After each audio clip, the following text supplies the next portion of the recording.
going on, everybody, and welcome back to TCG Madness. And today we are taking a look at another altered TCG deck, and this is Treyst and Rossum as we continue on with the Axiom Heroes. This deck is called Scrap This.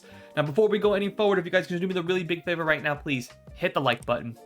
If you are new, consider hitting that subscribe button. Don't forget to also hit that notification bell so you guys never miss when I drop a video. Comment down below if you actually like this deck. Maybe if you want to change anything about it, you guys can comment all that stuff down below. I love hearing from you guys as I kind of build these decks. You know, everybody's a little bit of a different opinion. I'll try to go through this deck as thoroughly as I can because I do think there are many different ways to build this deck in particular. And as I was building this deck, I found myself doing a lot of different combos and a lot of different ways. But this is pretty much the final product that I came with this deck. If you think there's a better optimal way of building this type of deck, please comment down below, and if so, what it is. If you want to pause it right now, take a look at the deck, go for it. Like we do in every video, we're going to go through the hero, go through every card in this deck and why I put it in the deck. Then at the end, we're going to go through the stats, and then that'll be it. So with that being said, let's go ahead and go right into it. Here is the hero, Treyst and Rossum. Axiom hero, of course, pretty standard. 2 reserve, 2 landmarks, of course, if you didn't know that already. Gonna go ahead and talk about this card real quick. When a card leaves your reserve during the afternoon, if I have less than 5 scrap counters, very important, I gain 1 scrap counter. If I have 5 or more scrap counters, I gain tap, draw a card, then put a card from your hand into your reserve. So what that ultimately means is when a card leaves the reserve, that's the first step we got to get to. So basically, this is all about the resupply ability. Now, I know with the exhausted resupplies, I'm not a huge fan of that mechanic yet. I think there definitely needs to be some more support for that ability. So I did not go with the exhausted resupply. What I did was basically do the pretty much standard resupply. So a lot of cards with, put cards in the resupply, pretty standard. But then for permanents, I went with a little bit of a different direction. I'll get to that point, and when I do, I'll talk about that more. But first, let's go ahead and jump right into the characters. Starting off, we have Axiom Salvager. Pretty standard for this one. It's a 1/2 for 1/1/1. When it comes out of your reserve, you get the resupply, put the top card of your deck into your reserve. So that's pretty good there. And again, remember, when you have 5 or more scrap counters, you get to tap, draw a card. When a card leaves your reserve, that's when, if you have less than 5, that's when you're going to gain that scrap counter. So you need cards leaving your reserve. So again, you're going to need resupply, but then you're also going to need cards that have specifically when leaving the reserve abilities, not just out of anywhere or at the hand. You want specifically the actual reserve ability right there. So make sure you guys keep that in mind.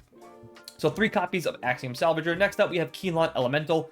2/2 for 1/3/3. When you play out your hand, put a card from your hand in reserve. So it's going to help you benefit as well. Pretty much what you want to do is you want to activate this ability on day 3. So we have the best case scenario here is trying to get as many cards as you can in your resupply early and often. Hopefully by day 3, you are ready to go and start activating it. Ada Lovelace is the rare edition. It's 2 copies of this one. It's a 2/2 for a 1/2/1. And again, has that added reserve ability. You may put a card from your hand in the reserve to draw a card. So this is really good. This is pretty much like your hero already stapled right here on Ada Lovelace. So you play out of your reserve, then you get to take another card from your hand, put that in the reserve, so it's going to replace Ada Lovelace, and then you get to actually draw a card. So I really like this a lot. We also have Copelia. It's a 2/2 for a 2/2/0. When I go to the reserve from your hand, you may play me for free, and I gain a sleep. A sleep is against like pretty much pseudo anchor a little bit. None of those abilities or stats are going to matter. She's going to be asleep, and then the next day she'll be awake. The cool thing about this card, obviously, and the reason why you need 3 copies of this one is because it's very easily actually to get this card right from your to put it from the reserve to your hand. So basically, I have a lot of opportunities to play this card for free. So definitely a really good card that needs to go in this deck. From the new set, we have Walrus Scout. It's a 3/1 for a 1/1/3. The only reason why this card is really in here is because it has pretty good stats for a 3-drop, especially in the ocean zone. So really like that one. All right, now here's where we can start getting into a little. Let me talk about this. Let me talk about this card. I put this card in the deck. You don't have to. I personally did because I think the payoff is well worth it. I put 3 copies of Replotter Otter. This is an out of faction rare. It's a 3/3 for a 0/4/4.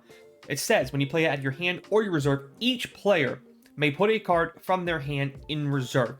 I'm not a big fan of giving my opponent any advantage. I don't like cards that say, you and your opponent draw cards. You and your opponent get to have this.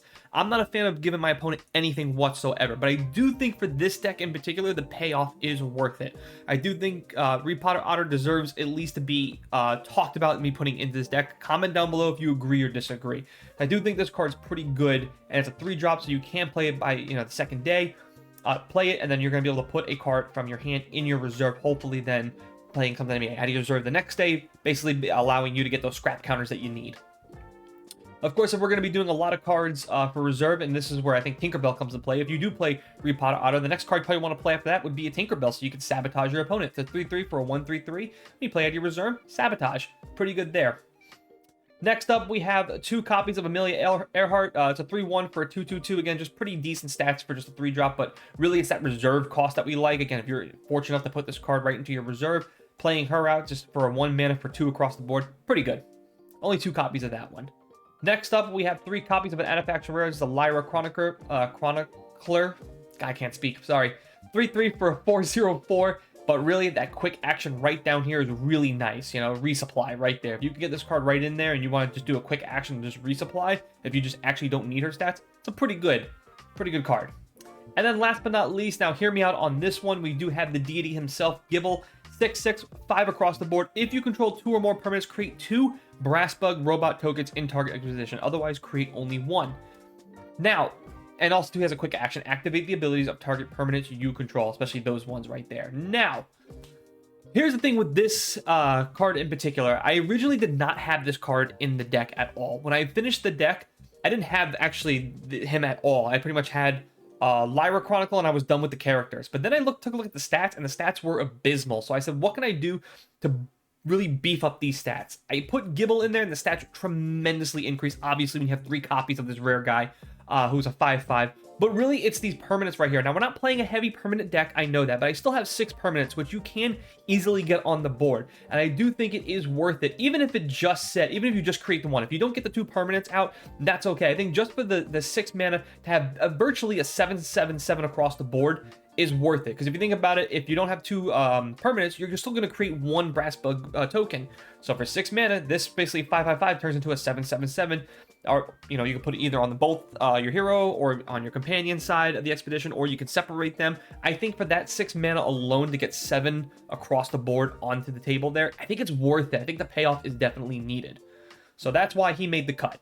Next up, we don't go too heavy on the spells, but we do have 3 copies of Frozen Delivery. Pretty much it has cooldown. If I go to the reserve after my effect resolves, exhaust me. Exhausted cards obviously can't be played, but really it's just for this ability right here, just to play a Frozen Delivery 1 drop to just resupply. That's it. That's pretty much all it's in here for. We also have 1 copy of Boom, just in case, you know, we got to get rid of something on our opponent. Sacrifice a character. If you do, discard target character or permanent.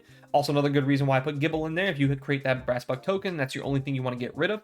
Use Boom, get rid of the token, and then get rid of something really important on your opponent's side of the board.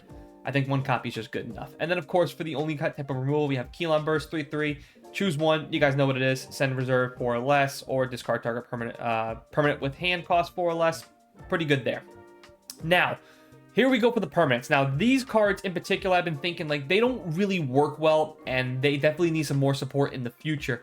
I do think, though, for this deck, I think these permanents are perfect. Also, too, please, anybody comment down below. I think Gibble, right? If it's 2 or more permanents, I still think these are technically, they're landmark permanents, but I still think technically that still works with Gibble. Anybody want to comment, make sure I got the rules correct, but I'm pretty sure that does activate Gibble's effect. If you have Icebound Peak, Hollow, they still act as permanents. If I'm getting that wrong, please someone comment down below.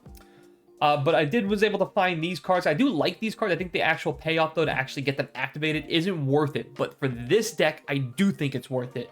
When a character you control gains fleeting, I gain 1 trial counter. When I gain my 3rd trial counter, sacrifice me. If you do, create a Dragon Shade 5/5/5 illusion token in target position. Then all characters you control gain a boost, which is just excellent because, again, this deck is pretty weak as far as statistics go. So getting stuff like that out there, a 5/5/5, and boosting everything else is pretty good.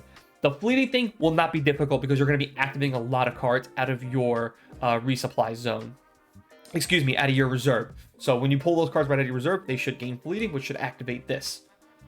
And then we also have the Icebound Hollow. When a card from your deck or hand goes to the reserve, gain a trial counter, which is perfect for this deck, really. When I gain my 3rd trial counter, create again a Shade Dragon 5/5 illusion token, then ready all cards in your reserve. We don't care about that last part. We just care about making that dragon. And then, of course, last but not least, we have Axiom Reprocessor. It's another permanent. It says at noon, resupply by the top card of your deck in your reserve. Now, if you wanted to just go with the standard version of Gibble, just 3 copies of the regular common version of Gibble, and you want to maybe go with 2 copies of the rare Axiom Reprocessor, then maybe you can bump up Ada Lovelace from 2 to 3. Also, things that you can easily do as well. Or if you want to maybe, if you just say, hey man, there's too many characters for this deck, you can get rid of like a Gibble, and you can maybe go with 3 rare spells like Harvest, which is just resupply. Different directions you can go with this deck. Again, that's what I was saying earlier at the beginning of this video. There are different directions you can take with this deck, other than just what I have. If you think there's a more optimal version, would love to hear from you guys down below in the comment section. Now for the stats. Here we go. Stats. All right. So we have hand cost. Heavies on the 2s and 3s. Very heavies on the 3s. No 5s. Low on the 4s and 6s, which is perfect. But when you go to the reserve cost, it's a completely different story. Heavies on the 2s and the 3s, but very heavy on the 2.